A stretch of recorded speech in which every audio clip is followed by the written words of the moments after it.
پیشاب خانے کی دکانیں ہوتی ہیں نا، مردوں کا سامان ملتا، عورتوں کا لالی، پاؤڈر، کریم، چٹیا، بندے، پازیب، ہاتھوں کے کنگن، چوڑی وغیرہ وغیرہ، چٹیا ملتے نہیں ملتا، مگر تم دیکھ لینا 8-10 لفنگے اس میلے میں بھی گھومتے ہوئے مل جائیں، 8-10 لفنگے۔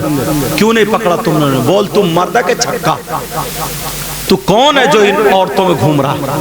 تجھے لالی خریدنی ہے، کریم پاؤڈر خریدنا، عورتوں کے کپڑے خریدنا، چٹیا خرید، کہاں ناچنے جائے گا تو؟ ارے ہم تو تجھے مرد سمجھتے تھے، مگر تو کیا نکلا؟ آج تک پوچھا تم نے؟ ہمت ہی نہیں۔ بیٹے اتنے بگڑ گئے، اگر تم کسی بیٹے کو نصیحت کر دو، ڈانٹ دو، تو اس کا باپ بھی اپنے بیٹے کی طرف سے تم سے لڑنے آ جائے گا۔ یہ وقت آ گیا، یہ دور آ گیا ہے۔ اس سے پوچھو یہ کیوں گیا بساط خانے؟ میں بتاتا ہوں کیوں گیا۔ آج کے بعد اگر کوئی عورتوں کے میلے میں بساط خانے میں گھومتا ہوا ملے تو سمجھ لینا میری تقریر کو کہ یہ وہی سب سے بڑا لفنگا جو حضرت نے بیان کیا تھا۔ 8-10 لفنگے گھوم، اور لفنگے کیسے ہوں گے؟ پینٹ پیچھے کی نیکر دکھ رہا، نیکر اتنی نیچے، اور اب تو نیکر بھی نہیں پہنتا، وہاں کا جسم دکھ رہا، جسم۔ توبہ توبہ، لا حول ولا قوت الا باللہ العلی العظیم۔ ویسے کہتے ہیں ہم حسین پاک کے غلام ہیں، ہم نبی کے غلام ہیں۔ ایک مرتبہ شریعت مصطفیٰ کے آئینے میں دیکھ لو، پھر مجھے بتانا کون غلام ہے۔ اگر غلام ہوتا تو بمبئی کے کنجڑ جیسے بال بنائے پڑے ہیں، ایسے تمہارے بال نہیں ہوتے۔ اگر وہ گھٹنے پہ پھٹوی پہن لینا تو ہمارے نوجوان بھی گھٹنے پہ پھٹوی پہنے پھر رہے ہیں۔ اگر وہ الٹی بنیان پہن لینا تو یہ الٹی پاگل ہو گئے، پاگل۔ گلے میں چین ان کے ملے گی، ہاتھوں میں چین ان کے ملے گی، کانوں میں کنڈل ان کے ملیں گے، ربڑ بینڈ کیا بنے گا؟ اب سنو، اگر کوئی لفنگا گھومتا ہو تو میں بتاؤں یہ کیوں گیا ہے؟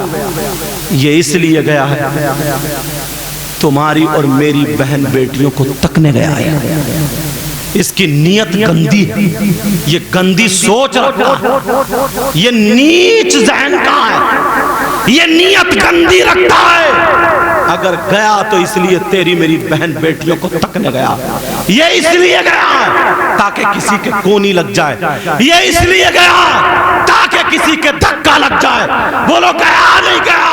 مگر اس سے میں سینہ ٹھوک کے کہہ کے جاتا ہوں، تم بھی میرا والا جملہ بول دینا، اور لفنگے بول، جسے تو دیکھنے گیا تھا، جسے تو کونی مارنے گیا تھا، جس کے تو نے کونی ماری، اگر تیری سگی بہن نکلتی تو تو کیا کرتا؟ جسے دھکا مارنے گیا تیری بھانجی ہوتی تو کیا کرتا؟ ارے جسے تو ٹکر مارنے گیا تیری بھتیجی ہوتی تو کیا کرتا؟ جس کو تو دیکھنے گیا تیری ماں نکلتی تو کیا کرتا؟ ڈوب مرنے کو جگہ تھی؟ پیارو، تم سے ہاتھ جوڑ کے کہہ کے چاہوں، باتیں میری سخت ہو رہی ہیں، مگر کیا کروں؟ تم نانا کی امت ہو، تم آقا کی امت ہو۔ اگر ایک انگلی کٹتی ہے تو درد یہی ہوتا، دوسری کٹتی ہے تب بھی یہی، تیسری کٹتی ہے تب بھی یہی۔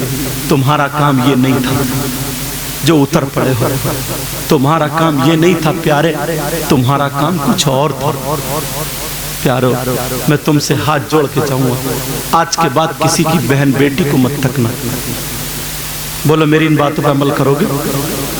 انشاءاللہ بولو سب لوگ۔ میں ہاتھ بہت کم اٹھواتا ہوں، مگر وعدہ کرنے کے لیے ضرور اٹھواتا ہوں۔ ہاتھ اٹھا لو، مجھ سے وعدہ کرو سب لوگ، ہاتھ اٹھاؤ سب لوگ وعدہ کرو۔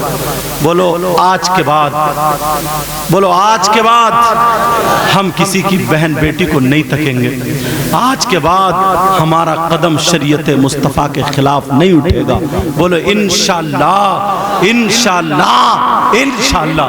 نوجوانوں، اگر تم نے میرا ساتھ دے دیا نا تو انقلاب پیدا کر دیں گے، انقلاب۔ سمجھے، میں ان میں کا مولانا نہیں ہوں کہ صاحب تمہیں خوش کر کے ادھر ادھر کی باتوں سے چلا جاؤں۔ میری باتیں سخت ضرور ہو رہی ہیں، مگر میں تمہارا دشمن نہیں ہوں۔ رزلٹ نکالو گے تو میں ہی تمہارا دوست ہوں گا۔